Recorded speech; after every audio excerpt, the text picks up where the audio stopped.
started as a makeup, um, loving makeup by watching my mother doing her makeup. I'd stand behind her and I would mimic her and try and copy what she was doing from about the age of 4.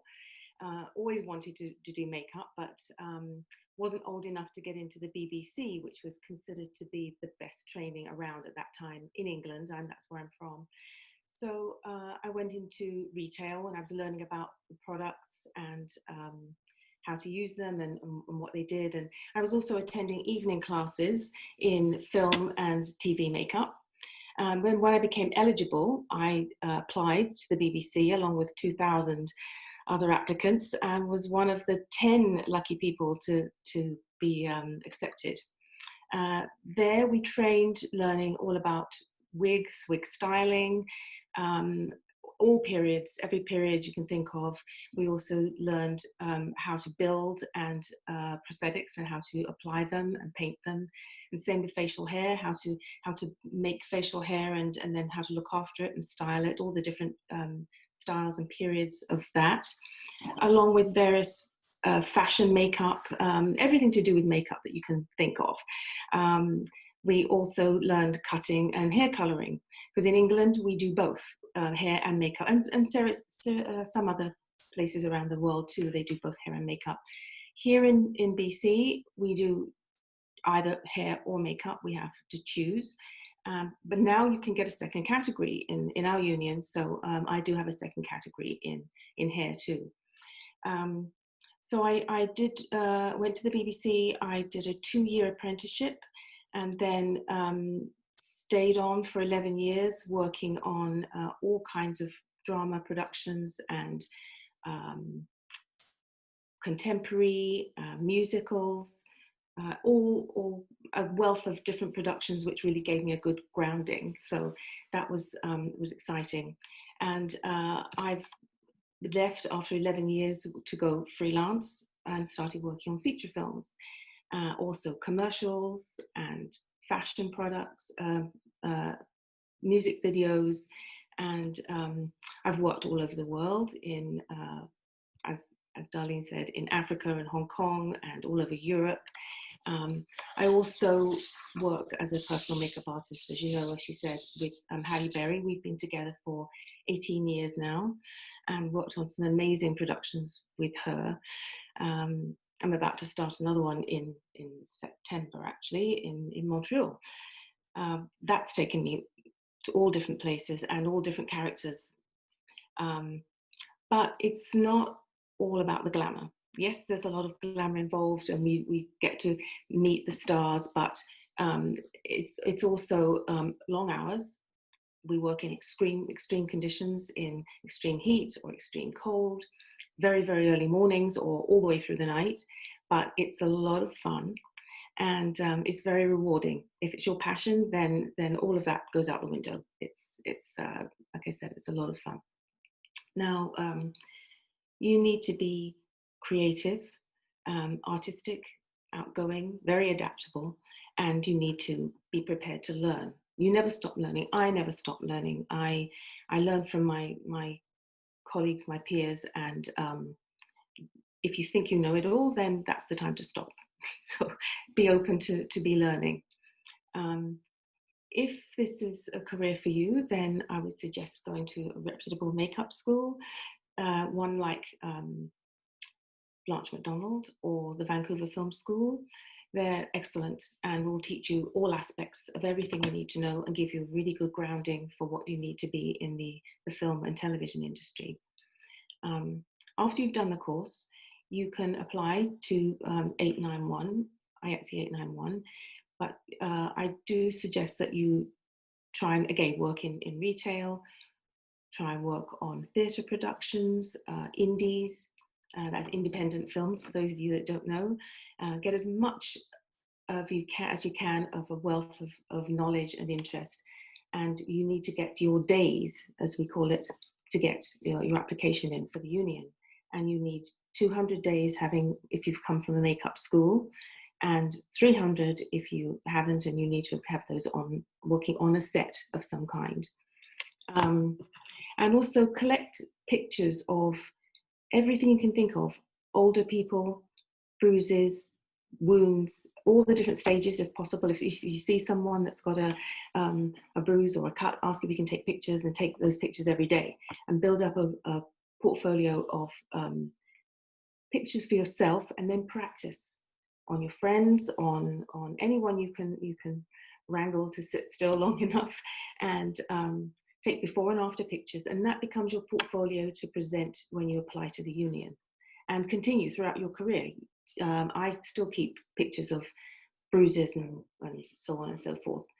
The last movie I did with Hallie is called Bruised, and it's all about her being covered in cuts and bruises. And I had to have a wealth of research for all those different stages of bruises to get me through that. So it's important to gather as much reference as you possibly can.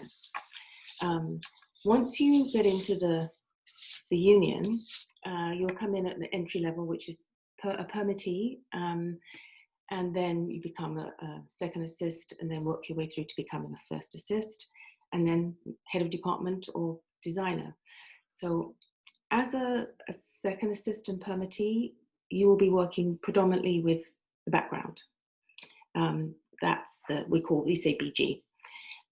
You will be given instruction as to how they should look. Sometimes you'll be given the makeup if it's a specific period, or if it's a specific look, you'll actually be given the makeup to work with. But you should arrive with a basic kit, and there's a list on the union website. You can apply to the union office and ask for a list of the basic kit requirements, and they should be with you, and you should be able to perform really good makeup on both women and do grooming on men. So you'll need hair cutting things if you've got to trim a beard, for example. You also need all the appropriate clothing for location. Sometimes we're out in the wind and the rain, or even the heat. So you need all the appropriate clothing, which could be warm coat, sturdy boots, wet weather clothes. Dress appropriately for all of that, and also for the set. No skimpy clothing. Make sure that you're not showing too much skin. And you'll also possibly have to work on some doubles. Well, that's usually done by the second assists. They will be in the, some of them be in the trailer and alongside the first assist. Our first assist makeup is involved with really being the right-hand person to the head of department, alongside making up the stars of the show. She helps with the continuity, helps to run the department. They'll have to make up the stunt people. Often you have to make the stunt people look exactly like the actor. If they're a stunt double, they'll have to look exactly like the actor. That could involve putting on facial hair, or colouring their own facial hair, or putting on stubble. I had an actor on I think a thing called the A-Team, and the stunt double looked almost identical to Liam Neeson, except for his nose. So Liam Neeson has a very prominent Roman nose. So I had a prosthetic made to match Liam Neeson's nose to put on the stunt double, which made him look exactly like him. So all those kinds of things you'll have to do, and keep the continuity books and help with keeping the budget books together as well. Then we get to the head of department, which is the position that I'm in now, and sometimes called makeup designer. I sometimes get the makeup designer credit. It's the same job. As a makeup designer, you will get the script.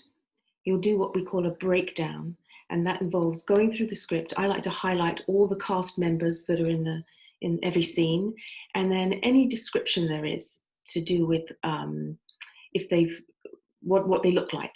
They could be older, or they could be younger, or they could have supposed to have some kind of skin condition, or whatever it could be.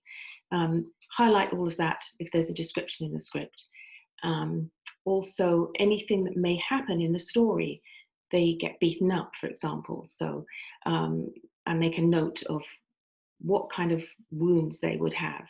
And then also tracking that throughout the script. If it's takes place in the space of one day or 1 week or months or years, and how those wounds would look over the course of that time. Or if it's dirt, for example, how dirty are they, and then do they get cleaned up? Does it get does it stay with them? You have to track blood. That's another thing, very specific. And so that's all the continuity, and you have to take tons and tons and tons of photographs and refer to those every time you have to do that makeup. So I get the script, I do my initial breakdown, and then I would talk to the director and find out if they've got any specific requirements and work with that. I have a private meeting with him, and then I call all the actors, all the main cast, and find out from them if they have any allergies or sensitivities to any of the products, if there are any specific products that they need me to buy. Also, we discuss the character, if it is a character, and how they see the character, and how we can both bring the character to life, and be very respectful of their needs and their requirements. So it's very much a collaborative arrangement between the actor and the director. And sometimes the actress or actor doesn't want to have what's required, and so you have to coax them and work with the director and see if you can come to some agreement as to how that should look. So you, having worked out the breakdown, I contact my crew or my team, and I hire whoever I think is best needed for that job. Often you find a team and you work together on many productions because you just fit. You work together well. It becomes like a second nature. We can read each other's thoughts almost. They know what I need, and they know how to produce those looks. And so I get my team together, and we will often have what is called a camera test, and we will meet with the actors and the producers. Sometimes the director is there, and we'll test those looks on camera before we even get to the set. So we'll do all of those looks and try several different ones to see what works, and in the lighting as well. And then I have to go out and buy products if necessary. And research, again, is a big thing. If it's a period production, I have a huge library of research books and magazines dating back to, well, I've worked on productions from Roman times, I would say Egyptian and Roman times, all the way through all the periods to futuristic. And I have a wealth of books and records for that. So I use those, but I also go to the library, go online now. In the old days, we used to go to the library and scour through tons and tons of books. But the internet is a great resource now too. But I still love magazines that I will do tear pages from to get ideas for. Even in a high fashion, there's a futuristic look that you can pull from and adapt and get ideas. So that's a great way to get research as well, and build up those portfolios of research for yourself. I'm in charge of also the continuity as well, but the budget. I have to make sure that I keep within the budget of what I'm allocated, and if something outside of that, I then have to discuss that with the director and producers. If an actor suddenly wants a product that's hugely expensive, or facial hair that initially we hadn't thought was going to need applying, we may have to build a beard or a moustache or something to match the actor for a stunt double. I, again, have a large collection of facial hair in my stock, so I'm usually covered for that. But sometimes it's something specific and you have to get something made, and that has to all come out of your budget. So you have to basically run the department, as we call it. I like to train as well. Whilst we're working, often I will teach my team. We have a downtime, and I will say, let's have a go at trying this or trying that, and we'll try different things out and try and impart some of my knowledge to them, and also theirs to me, because they'll work on other productions with other heads of department, and they'll learn things about techniques and new products, and I hope they bring that back to me too, because it's constant it's a constant stream of learning, and you should never ever, think that you know everything about all of it. So I think that it's important to spend as much time in each level as you can. Some people rush into the industry, and from coming from the training school, they expect to be heading a department within a year. And these times where we've had a lot of work because of the content with Netflix and Hulu and Amazon, has produced a lot of what we call content. So they've required more and more crew members, everybody, crew, cast, everyone, to be able to work on those shows. So people have moved up in the industry very fast. And I do encourage you to try and stay as long as you can at each level and gain as much knowledge as you can from that level before you move up to the next one, and eventually become a head of department, because then you've got people below you who are relying on you to teach them and to guide them. And if you haven't got that background and the knowledge behind you, then you can't do that. You're doing them a disservice. So I do encourage you to stay as long as you can. I've been in the industry for, dare I say it, 48 years. And I started, as I said, at the BBC, and I just love every minute of it. I keep joking about retiring, but I can't see when and if that's ever going to happen. But I'm sure that it'll happen one of these days, hopefully not too soon. Meanwhile, I'm still enjoying working on set, and different challenges now with the COVID is another challenge, and we have to find our way around that. And we're all madly doing sanitation courses and knowing how to navigate that. And that's something I do encourage you to do if you're going to be, I don't know if any of you have already done the makeup course, but if you have and you're getting ready to apply to the union, you need to do some sanitation courses, which you can find out some of the best ones to do. Barbicide do one, and Milady is another one. They're both free, so you can do those and have those in your back pocket ready to start work. And I think you might have some questions for me. So we do, Norma. Thank you. And one of the questions I had was going to be around this COVID and how it's affecting your industry. So are you finding you're still kind of working through the best practices for your portion of film? Yes, we're having lots and lots of meetings, and we have a safety committee, COVID's health and safety committee set up, as I think most departments do, and looking at all the products and practices that are necessary. And as I mentioned, those two courses are free, and I really encourage anyone out there who's, particularly if they've already done the makeup school, been through the makeup school, and they're now getting ready, they should have it in their back pocket for sure. Great. Okay. Now, so we do have a few questions here, and from Danny, thoughts on the role social media has played in the makeup industry, reflections, anecdotes on representation on sets, backstage over your years in the industry. For example, Black models have spoken on having to bring their own makeup with them to sets not that long ago. So what changes are you seeing?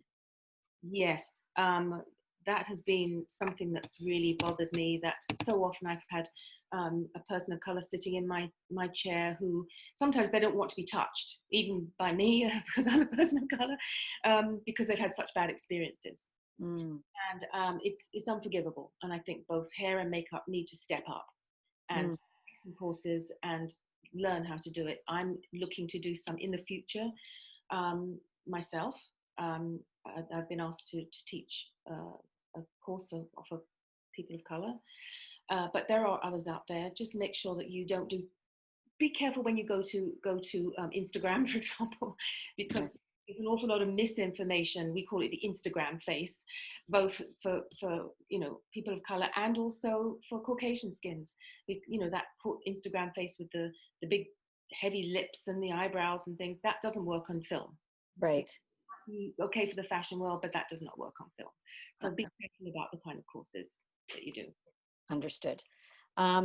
Norma, wondering what a good place is to scout out makeup artists for independent films, and what a good payment / quid pro quo is for them in exchange for their use of their own resources, food, IMDb, credits, money. Thanks a bunch. I hope Pacino was fun to work with. Now, and being in the indie world, I know that when we're booking makeup artists for a low budget indie set, we usually find out what a kit fee is. And, you know, in my mind, that's kind of the bare minimum, is covering the cost. It shouldn't cost anybody to come and work on an independent film, at least. So, so where do you suggest for indie filmmakers? Where's a good place to scout out makeup artists? Where do you find a good makeup artist? Well, I think, you know, the BC Film Commission and Victoria Film Commission, when you start hiring your heads of department, then if the assistants go to that site, they can then contact those makeup artists and ask if they can come and join them in various positions. If they're experienced, then of course they can go in as an assistant, or you know, volunteering is great. If you can afford to, then volunteering, if you've got a day job, as we call it, go out and do some volunteering. And then I've had people that have done that for me in the past, and once they've got their training, they've then contacted me, and I've hired them as assistants because I've noted them. I thought, yes, you're the person, you've taken that initiative to actually go out and volunteer and get as much information as possible, and knowledge and experience. Okay. So if somebody approaches you and they have a resume that includes a number of independent film credits and with supporting photography and things like that, that's a positive element of their resume for you, then, their work on independent film? Not for me in the union. I'm not allowed to hire anybody that's not in the union. Okay. If I'm doing an indie film, yes, I would be open to looking at it. But in the union, I can only hire people in the union. Right. Okay. But somebody maybe that has come up through the ranks of, and including indie in their background, it counts as valid experience. Yes, and it's all film. Great. Okay. Let me see. Norma, how did you achieve the makeup for Jennifer Lawrence in X-Men, Days of Future Past, and how long did it take? Well, I didn't do the blue makeup. Ah. That special effects team that comes out of LA, and they've done all of the X-Men movies, and they do all the blue people. Okay.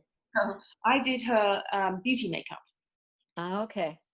And it was supposed to be, the whole thing was set in the 70s. So there was a movie that I didn't have to do an awful lot of research because I come out of the 70s. I was there. But having said that, even though one has lived through a certain era, you still should do the research because we forget. Absolutely. And Yeah. there's all different other little quirks. Other people were doing other things. I know what I was doing, but other people were doing other things. So you still have to research it. And so we did a really, really soft, pretty 70s makeup on her. Yeah. Okay. From Andrew, Norma, we often hear about how difficult it can be for actors to sit in makeup for hours on end. And if the makeup is required is extensive. I can only imagine this is even more difficult for the artists actually applying the makeup or prosthetics. What are tips you've picked up to keep those busy days feeling a little more balanced? Well, music is a big thing. In the trailer, we play music, and we usually ask the actors what kind of music they would like, and we alternate it. Sometimes they'll bring in their own music and they'll want to play that. If it's a period film, going back to X-Men again, 70s, I played all 70s music in the trailer. Oh, great. And that way also, if you play music from the era, if it's 60, 50, 60, you know, all of those from then on, it gets the actors in the groove. By the time it's set, they're in that period. Yeah, brilliant.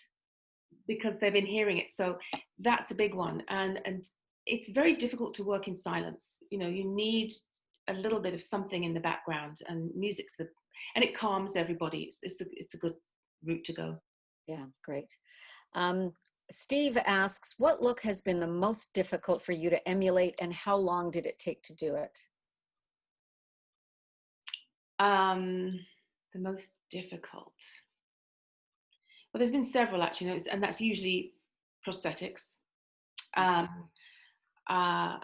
did on I Claudius I had to take the actress from age 29 through to 90s. And she was, in fact, in her 40s. So I had to make her look younger first for some of the scenes. And then we were into bald caps and prosthetic face and neck and hands. So I think that took me about 4 hours to do her makeup when we were into the old age. Wow. Yeah. So, and also I've done a lot of character work where I, as a black actor in Britain called Lenny Henry. He's a comic actor, and he suddenly said to me, "Okay, so I want to look like Eddie Murphy and Richard Pryor and Steve Martin." Huh? Steve Martin's I have posted on my Instagram. People can see if they want to. I had to turn him into Steve Martin with Oh, for heaven's sakes.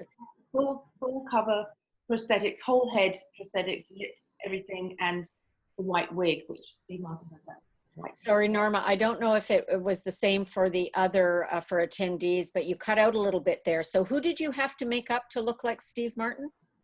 An actor called Lenny Henry, Oh, I see. Okay. the British comic actor. Okay. Jay is asking for her daughter, how important is schooling versus just getting experience on set of indies and things like that? Like, what is required in the union? Is there an educational component required to join the union to do what you do? Is it experience or a combination? I would always say go to school. And yes, you can pick it up along the way on, but you're learning from the whole different people, and the best training is going to be at a school where those people are trained in teaching you everything you need to know, and you get certified. So I would say go to school. Okay, I just need to, I've got somebody tuning in here for a moment that is hogging our sound a bit. Just a moment. Okay. Okay. Hopefully that's handled. Does it ever happen that actors prefer to do their own makeup, and can they? And how are you? Is that okay with you? It depends what it is. It's rare that they do their own makeup when if they're the main cast. If it's a period production, no, they can't. Or if it's a character makeup, then usually no, they can't. If it's a contemporary, it's rare, but it has happened. And some people, like for example, Halle Berry does her makeup really well. Yeah. She can do a great job on herself when she's just doing her regular makeup. But they like the process. It's a whole process. They come into the trailer, they sit down, they zone out. They once you've established that look, I think it's a little bit intimidating the first day because Yes. they don't know what's happening to them. So that's where we need to be very conscious of that. And prior to that, we've collaborated and we've done our camera tests, but it's still that first day nerves, and they sit there and they don't really start relaxing in the chair until a day or two in, and then Yeah. that's a good place to be, and they just love sitting there and being pampered basically. Yes. Yes. Lovely. We've also got, oh, okay, this one might be a little quicker. Natalia, what are some types of makeup skills you recommend for someone who is self-taught, references or resources for someone to educate themselves? um to continue self-teaching.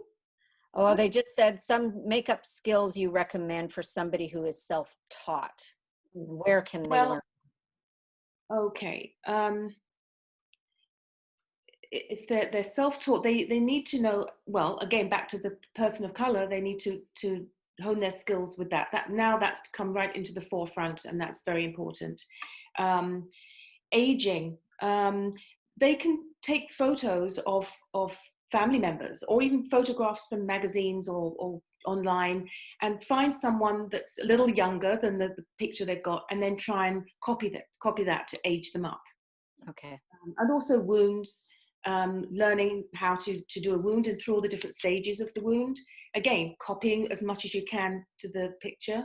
And we do an awful lot of tattoo covering now as well. So if they can do effective tattoo covering, that's biggie. And that's what they'll be expected to do when they start out and they're in the BG looking after the background, be Yeah. covering the tattoos. Understood. Okay. Um, Question from Charles. Congratulations on your incredible successes and helping Halle Berry be one of the most beautiful women in the world. Question 1. I have done my own makeup, mostly zombie in the past. Prices for liquid latex and fake blood have skyrocketed over the years. Is there a reasonably priced supplier you can share with us?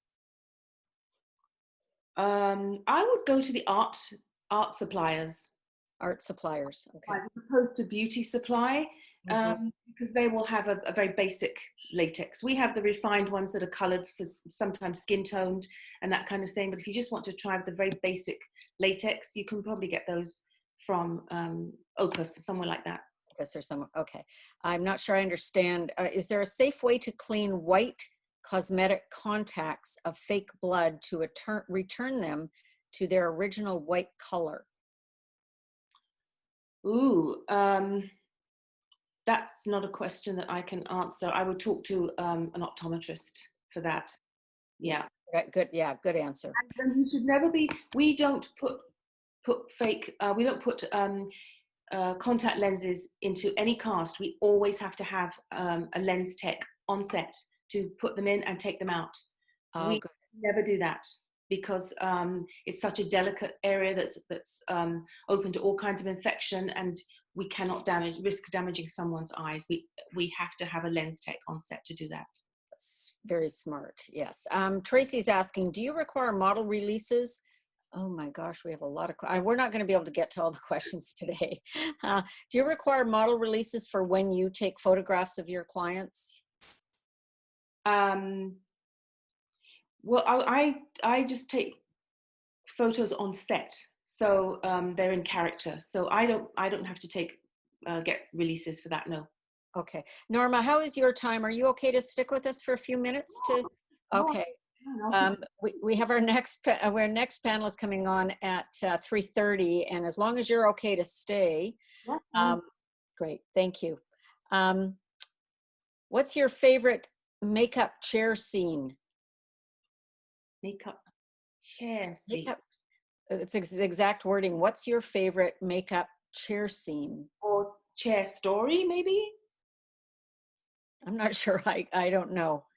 Um, Michael, if you want to type in a revised question to the bottom, we're not understanding that one.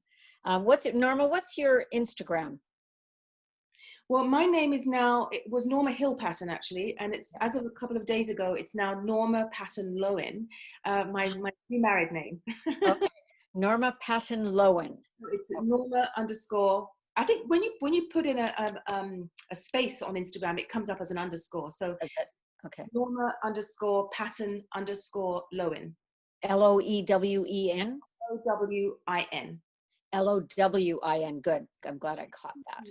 N underscore Lowin. Perfect. Okay. What's the best example of less is more in your experience in makeup? It's definitely what we call a no makeup. And we quite often have to make an actor, both male and female, look like they're wearing no makeup at all. And it's one of the hardest things to do. They could come in with melasma, which is dark marks from, we call them age spots, but it can be come from the sunspots. We have to cover those, or they can have dark circles or all kinds of things going on. We have to cover all of that, but still maintain a no makeup look. If they've woken up in the morning, they're supposed to look like they're not wearing any makeup. Yeah. Like the daytime soaps where they've got the full lashes and everything on. So yeah, that's the less is more. Now I'm going to ask one of my questions, which is always, why on earth do our actors always waking up in full makeup? You know, I very seldom see what appears to be a woman waking up in the morning looking like most of us look in the morning. They're all, you know, some of them go so far as to even have lip gloss on, which I think is a look too far. But I'm just curious, what's the rationale? There's many reasons. Like I said, the daytime soaps, they like everybody to look glamorous, and so but that's not real life. In a real drama, it can be scheduling. They don't give us the time because everything's shot out of sequence. It's not chronological.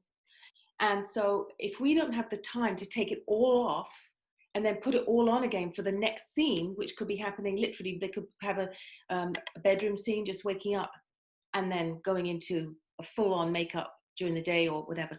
We try in the, when we have our meetings, we have schedule meetings and we try and schedule the scenes accordingly. And that's part of my job as the head of department, to flag that and talk to the first assistant director and say, listen, that scene is not going to work here because she's supposed to look like she's got no makeup, or he's meant to look like he's got a beard stubble. A man wakes up with a beard shadow. So we try and schedule the scenes to allow them to be that way. If it's a man, we'll ask if we can do that scene first thing in the morning so he can come in with his overnight beard, and then we shave it. Gotcha. But it's possible. So sometimes we have to juggle that, and is in as much time as they will give us to do that. Okay, understood. Now Natalia is I think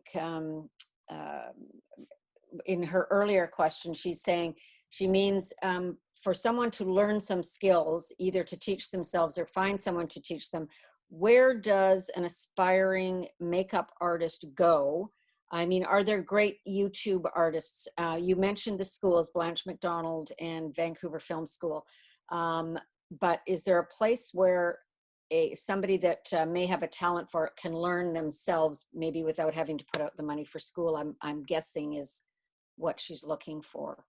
Well, look online. Friends is a beauty supply place down in LA, and they've been doing some tutorials. Friends, okay. Spelled Friends. No I. And also out of Britain, there's been the Makeup Armory and also Delamar School.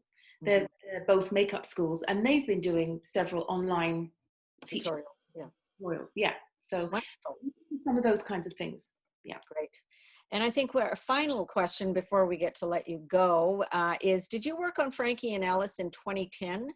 I did. That was somebody saying that was a period piece of both 1970s and 1950s. Yeah. Okay. So I guess they were just asking if you worked on that. So the answer was yes. I've done pretty much all of Hallie's movies since 15 years. Only two major ones, which was John Wick, just because I was getting married. I wasn't able to be there. And also, sadly, 9 years ago, I wasn't able to do a movie with her called Cloud Atlas, which I dearly wanted to do because she had 5 different characters, all some prosthetics, but my late husband passed away, so I wasn't able to do that one, but everything else I've done. Well, it sounds like you've become very close friends with her as well through all of this. Oh, yes, we have. And that's evolved. We don't set out to be best friends. No. I have to say that right now, actually. Do not set out to be best friends with the actors. They're your client. Over years or over the length of maybe a season of something, you do form a friendship. Yes, of course you do. But they are your best friend. Yeah. Understood. And I think it's wise to go in there full well understanding that. Yeah. Norma, thank you so much for your time, your expertise. I could tell by the questions that we had a lot of very interested attendees in this seminar. So we very much appreciate it. Thank you. And it looks like it might be wine time or something. Thank you for inviting me. It's been fun. Good. Thank you, Norma. For tuning in, as they say. Good luck with your careers. Great. Thanks, Norma. Bye. Okay. Bye-bye.